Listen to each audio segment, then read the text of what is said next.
ನಮಸ್ಕಾರ ಸ್ನೇಹಿತರೆ, ನಾನು ನಿಮ್ಮ ಆಕರ್ಷ್ ಫ್ರಮ್ ಬೈಕರ್ ಕನ್ನಡಿಗ. ಎಲ್ಲ ಹೇಗಿದ್ದೀರಾ? ಚೆನ್ನಾಗಿದ್ದೀರಾ ಅಂದ್ಕೊಳ್ತಾ ಹೊಸ ವೀಡಿಯೋನ ಶುರು ಮಾಡ್ತಾ ಇದ್ದೀವಿ.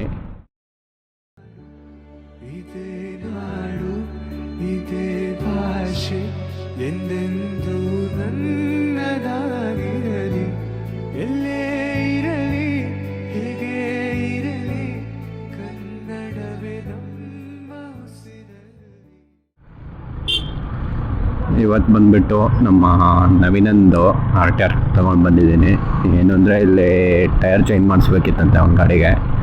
ಸೊ ಹಾಗೆ ಟೈರ್ ಚೇಂಜ್ ಮಾಡಿಸೋಣ ಅಂತ ಹೋಗ್ತಾ ಇದ್ದೀನಿ. Already back tyre complete wash out ಆಗಿಬಿಟ್ಟಿದೆ, ವೇರ್ ಔಟ್ ಆಗಿದೆ. ನಾನು ಲಾಸ್ಟ್ ಟೈಮ್ ಚೇಂಜ್ ಮಾಡಿಸಿದ್ನಲ್ಲ, ಅಲ್ಲೇ ಮಾಡಿಸೋಣ ಅಂತ ಹೋಗ್ತಾ ಇದ್ದೀನಿ.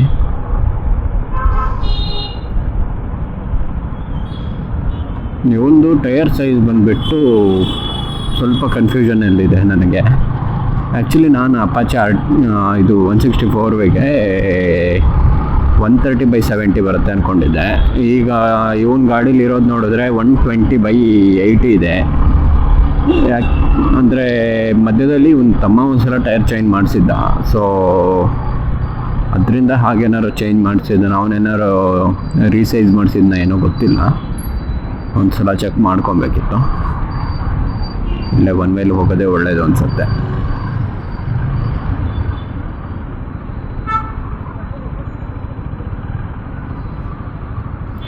ಹೋಗೋರೆಲ್ಲ ಹೋಗಲಿ ಗುರು.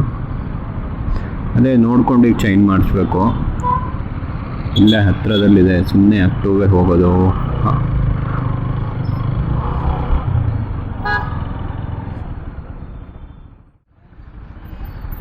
ಆಟೋಣ ಒಂಚೂರು ಆ ಕಡೆ ಹೋಗೋಣ.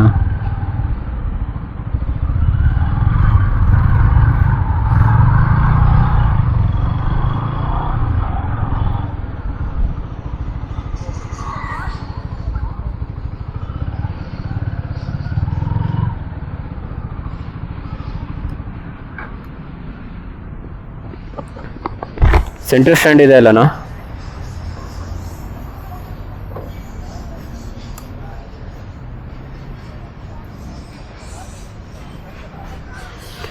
ಇದು ಬಂದ್ಬಿಟ್ಟು 120/80 ಇದೆ.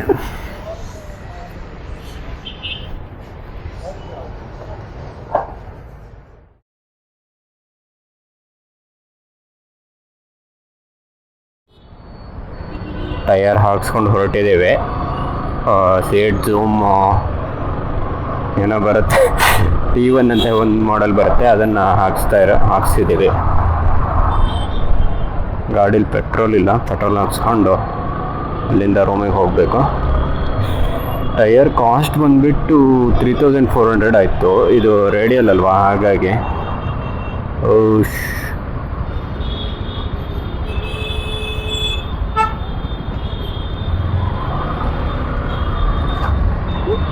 ಸರ್ ಪೆಟ್ರೋಲ್ ಇದೆಯಾ?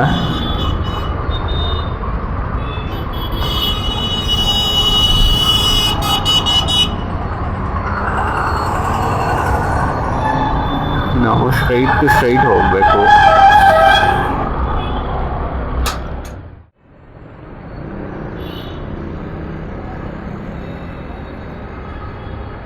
$160 ಯಾರು ಹೊಡೆದಿದ್ದು ಈ ಗಾಡೀಲಿ 160 ಯಾರು ಹೊಡೆದಿದ್ದು? ಹಾಂ, ಇದು 160. ಈ ಗಾಡಿ 160 ಹೋಗೋದೇ ಇಲ್ಲ. ಅದು ಹೆಂಗೆ ಹೊಡೆದೆ ಹೇಳು? ಯಾವ ಕಾಲದಲ್ಲಪ್ಪ ಹೊಡೆದಿದ್ದು ನೀನು?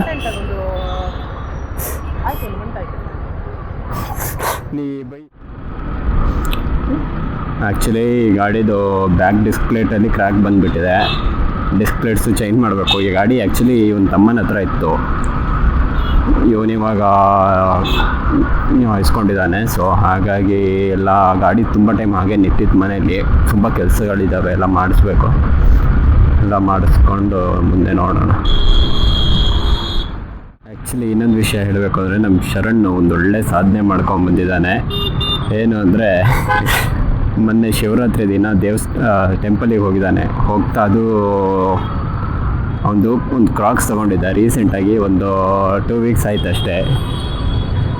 ಅದರಲ್ಲೂ ಕೊಡೋದೇ ಅಮೌಂಟ್ ಜಾಸ್ತಿ ಕೊಟ್ಟಿದ್ದ. 2500 ಏನೋ ಅಮೌಂಟ್ ಜಾಸ್ತಿ ಕೊಟ್ಟಿದ್ದಾನೆ. 2500 ಅಮೌಂಟ್ ಕೊಟ್ಟಿದ್ದಾನೆ.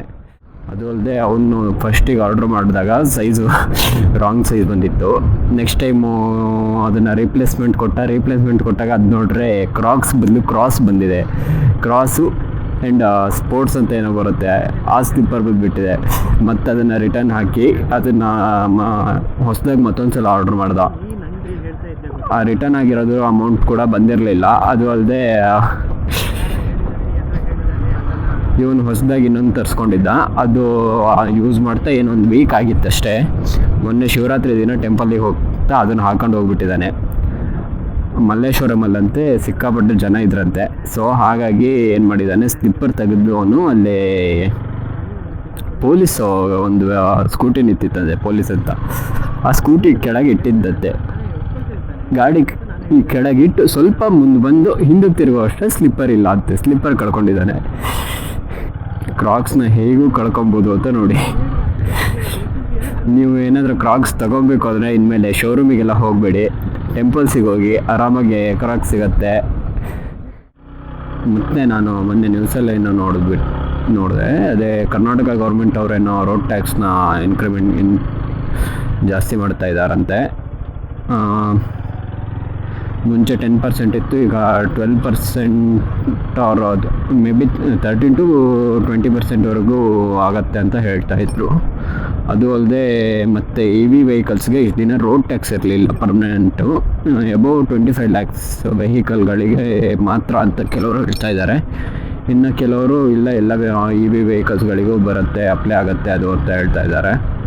ಅದು ಅಲ್ಲದೆ ಈಗ ರ್ಯಾಪಿಡೋ ಬೈಕ್ ಅಥವಾ ಬೈಕ್ ಟ್ಯಾಕ್ಸಿ ಏನಿತ್ತು ಕರ್ನಾಟಕದಲ್ಲಿ, ಬೈಕ್ ಟ್ಯಾಕ್ಸಿನ ಬ್ಯಾನ್ ಮಾಡಿದ್ದಾರೆ. ಆಟೋದವರೆಲ್ಲ ತುಂಬ ಕಂಪ್ಲೇಂಟ್ ಮಾಡ್ತಾಯಿದ್ರು. ಹಾಗಾಗಿ ಬ್ಯಾನ್ ರೀಸನ್ ಏನು ಅಂತ ಕರೆಕ್ಟಾಗಿ ಗೊತ್ತಿಲ್ಲ. ಆಟೋದವ್ರಿಗೆ ಲಾಸ್ ಆಗುತ್ತೆ ಅನ್ನೋ ಥರ ಇವರು ಪೋಟ್ರೆ ಮಾಡಿದ್ದಾರೆ. ಬಟ್ ಕಂಪೇರಿಟಿವ್ಲಿ ಆಟೋದವ್ರಿಗೆ ಏನು ತುಂಬ ಏನು ಲಾಸ್ ಆಗ್ತಾ ಇರಲಿಲ್ಲ. ಆಟೋದವರೆಲ್ಲ ಕಂಪ್ಲೇಂಟ್ ಮಾಡ್ತಾಯಿದ್ರು ಬಿಟ್ಟರೆ, ನಮಗೆ ಇದನ್ನು ಬಿಟ್ಟರು ಏನೋ ಗೌರ್ಮೆಂಟ್ ಬಸ್ನ ಫ್ರೀಯಾಗಿ ಬಿಟ್ಟರು ಹಾಗೆ ಹೀಗೆ ಅಂತ. ಬಟ್ ಆಟೋದಲ್ಲಿ ಎಲ್ಲೂ ಆಟೋಗಳೇನು ಕಮ್ಮಿ ಓಡಾಡ್ತಾ ಇಲ್ಲ. ಆಟೋಗಳಂತೂ ಅವರ ಕೆಲಸಗಳು ಅವ್ರ ಬಾಡಿಗೆಗಳು ಆಗ್ತಾನೇ ಇದೆ. ಬಟ್ ಆಟೋದವರು ಸ್ವಲ್ಪ ನಿಯತ್ತಾಗಿದ್ದರೆ ಹೌದು, ಅವ್ರು ಕಂಪ್ಲೇಂಟ್ ಮಾಡೋಕ್ಕಿಂತ ಮುಂಚೆ ಅವ್ರು ನಿಯತ್ತಾಗಿರಬೇಕು. ಅದು ಬಿಡಿ, ಅವ್ರಿಗೆ ಬಿಟ್ಟಿರೋದು ನಾವು ಗೌರ್ಮೆಂಟು ಅದು ಏನು. ಬಟ್ ಎಷ್ಟೋ ಜನ ಸ್ಟೂಡೆಂಟ್ಗಳು ಪಾರ್ಟ್ ಟೈಮ್ ಮಾಡ್ಕೊಂಡಿದ್ರು, ಅವರಿಗೆಲ್ಲ ತುಂಬ ಸಮಸ್ಯೆ ಆಗುತ್ತೆ ಇದರಿಂದ. ಎಷ್ಟೋ ಜನ ಅದರಿಂದನೇ ಫ್ಯಾಮಿಲಿನೂ ಕೂಡ ನಡೆಸ್ತಾಯಿದ್ರು. ಸ್ಟೂಡೆಂಟ್ಗಳೆಲ್ಲ ಎಷ್ಟೋ ಜನ ಮನೇಲಿ ಕಷ್ಟ ಇದ್ದವರೆಲ್ಲ ಈಗ ಇದನ್ನು ಪಾರ್ಟ್ ಟೈಮ್ ಮಾಡಿಕೊಂಡು ಹೇಗೋ ನಡ್ಸ್ಕೊಂಡು ಹೋಗ್ತಾಯಿದ್ರು ಜೀವನ. ಅವ್ರ ಬಗ್ಗೆನೂ ಸ್ವಲ್ಪ ಯೋಚನೆ ಮಾಡಬೇಕು. ಇದು ಗೌರ್ಮೆಂಟಿಗೆ ಬಿಟ್ಟಿರೋದು ಏನು ಮಾಡ್ತಾರೆ ಅಂತ. ಬಟ್ ಇದು ಅಂದರೆ ಎಕ್ಸಾಕ್ಟಾಗಿ ಕನ್ಫರ್ಮೇಷನ್ ಇನ್ನೂ ಸಿಕ್ಕಿಲ್ಲ. ಇದು ಮಾತ್ರ ಹೀಗಾಗಿದೆ ಅಂತ ನ್ಯೂಸ್ ಬಂದಿದೆ ಅಷ್ಟೇ. ಏನು ಮಾಡ್ತಾರೆ ಗೊತ್ತಿಲ್ಲ.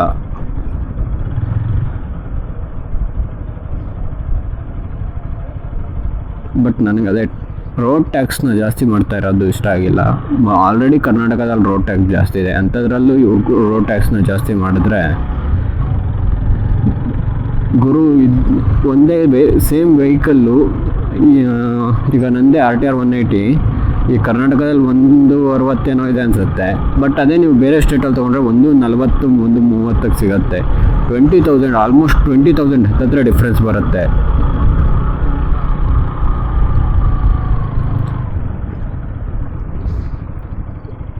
ಇವ್ರು ಈ ರೀತಿ ರೋಡ್ ಟ್ಯಾಕ್ಸ್ನ ಹಾಕಿದ್ರೆ ಹೇಗೆ ಅಂತ. ಓಕೆ ಸ್ನೇಹಿತರೆ, ವಿಡಿಯೋನ ಇಲ್ಲಿಗೆ ಎಂಡ್ ಮಾಡ್ತಾ ಇದ್ದೀನಿ. ವಿಡಿಯೋ ಇಷ್ಟ ಆಗಿದ್ರೆ ಲೈಕ್ ಮಾಡಿ, ಶೇರ್ ಮಾಡಿ, ಸಬ್ಸ್ಕ್ರೈಬ್ ಮಾಡಿ. ಎಲ್ಲ ಸೇಫಾಗಿರಿ, ಸೇಫಾಗಿ ರೈಡ್ ಮಾಡಿ. ಸೇಫಾಗಿ ರೈಡ್ ಮಾಡಿ ಅಂತ ಹೇಳ್ತಾ ವಿಡಿಯೋನ ಇಲ್ಲಿಗೆ ಎಂಡ್ ಮಾಡ್ತಾ ಇದ್ದೀನಿ. ಓಕೆ ಸ್ನೇಹಿತರೆ, ಎಲ್ಲರಿಗೂ ಟಾಟಾ, ಬಾಯ್ ಬಾಯ್.